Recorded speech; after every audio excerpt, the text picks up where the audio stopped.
Em 1912, lá em Alagoas, um capítulo brutal e muitas vezes esquecido da nossa história foi escrito. Uma briga pelo poder que acabou se transformando numa perseguição violenta, usando a fé como desculpa, como arma. A gente vai mergulhar hoje na história do Quebra de 1912, uma campanha de perseguição política que simplesmente devastou os terreiros do Estado. Para a gente começar a entender o que rolou, primeiro a gente precisa saber o que é o Quebra. Bom, o Quebra foi, nada mais, nada menos, que a maior perseguição já registrada em Alagoas contra os terreiros de Xangô. Mas olha, não foi só um caso de intolerância religiosa não, foi muito mais que isso. Foi, na real, uma campanha de destruição, de violência e de morte com um objetivo político bem claro. Para a gente conseguir destrinchar essa história toda, a gente vai seguir por 4 partes. Primeiro, vamos sacar qual era a política por trás dessa perseguição. Depois, vamos ver na prática como o Quebra aconteceu. Em seguida, a gente vai conhecer a história da vítima mais famosa disso tudo. E no final, vamos ver o legado de humilhação, mas também de resistência que ficou.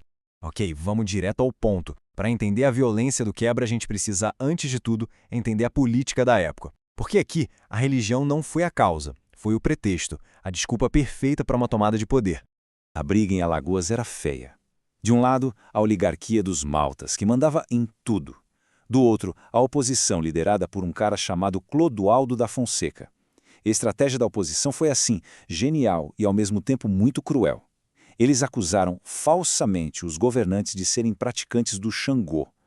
Com essa jogada, eles colaram nos rivais a imagem de uma fé que a elite branca e católica da época achava primitiva, perigosa.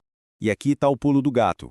A religião de Xangô, de repente, foi jogada no meio da briga política.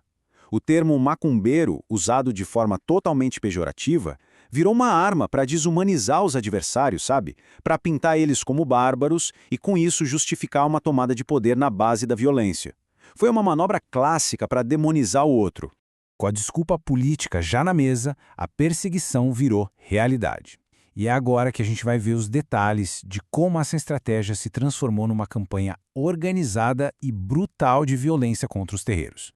A coisa toda explodiu em fevereiro de 1912. A imprensa da época não só noticiou o que estava acontecendo, como a prisão da Ialorixá Anacleto, mas também ajudou a botar mais lenha na fogueira. O curioso é que meses depois, em agosto, o mesmo jornal já alertava que o pessoal dos terreiros já se reorganizava. Isso mostra 2 coisas, que a perseguição era contínua, mas que a resistência também era.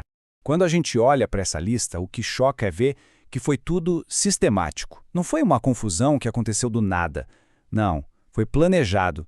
Teve destruição de templos, prisões sem motivo legal, espancamento em praça pública e, claro, assassinatos.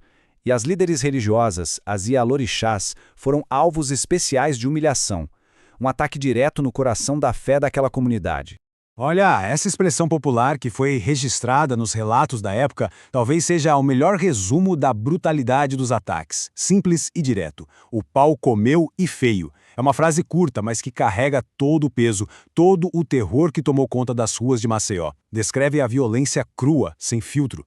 Toda grande tragédia na história tem um rosto, sabe? Um nome que vira símbolo. No Quebra-D de 1912, esse rosto é o de Tia Marcelina. A história dela é o centro, o coração de todo esse episódio terrível. Tia Marcelina não era qualquer uma. Ela era a mãe de santo mais famosa, mais respeitada de Alagoas. E foi justamente por causa dessa liderança, desse prestígio todo, que ela se tornou o alvo principal. Para os perseguidores, destruir a Tia Marcelina era como destruir o próprio símbolo da fé que eles queriam apagar do mapa. E aqui que a história dela fica ainda mais forte. Imagina o cenário, o caos instalado, a violência se espalhando, e os relatos são claros. Tia Marcelina se recusou a abandonar seu terreiro. Ela não aceitou fugir. E a gente para e pensa, fugir para onde, né? Para longe do seu axé, da sua comunidade, da sua vida. Ela escolheu ficar. O que aconteceu em seguida foi a consumação da tragédia. A polícia, junto com uma multidão enfurecida, invadiu o terreiro dela. Ela correu para se proteger no lugar mais sagrado que existe ali, o Peji, o altar. E foi lá dentro que ela foi brutalmente assassinada. O sangue dela se misturou com as oferendas para os orixás, uma profanação no nível máximo.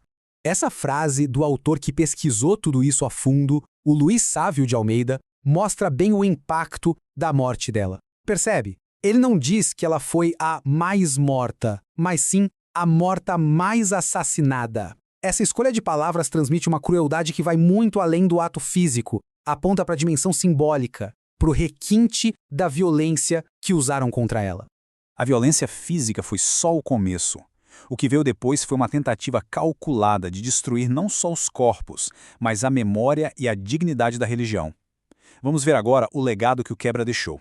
Depois de quebrar tudo, prender e matar, o foco dos agressores mudou. Foi para a humilhação pública. Os objetos sagrados que não foram queimados foram todos recolhidos e montaram uma exposição. Uma exposição descrita na época como de puro deboche. Eles transformaram símbolos de fé em objetos de curiosidade para o povo rir e zombar. E a humilhação não parou por aí. Além da exposição dos objetos, os jornais continuaram a ridicularizar a tia Marcelina mesmo depois da morte dela. Criaram até um bloco de carnaval só para zombar da fé.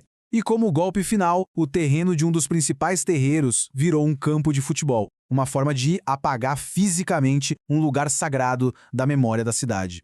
Mas, e esse talvez seja o ponto mais importante de toda essa história, o objetivo final deles fracassou. Apesar de toda a violência que a gente nem consegue imaginar da humilhação pública da tentativa de apagar a memória, eles não conseguiram acabar com os terreiros. A fé resistiu. E a gente termina com essa pergunta, que na verdade é uma provocação tirada da fonte que conta essa história. Ela resume perfeitamente o espírito de resistência da comunidade. Depois de descrever todo aquele horror, o autor deixa no ar essa reflexão, que ecoa até hoje. É como se ele dissesse que, por maior que seja a força dos homens, existe uma força espiritual que não pode ser quebrada. Fica a pergunta: quem, afinal, vai ter força contra o machado de Xangô?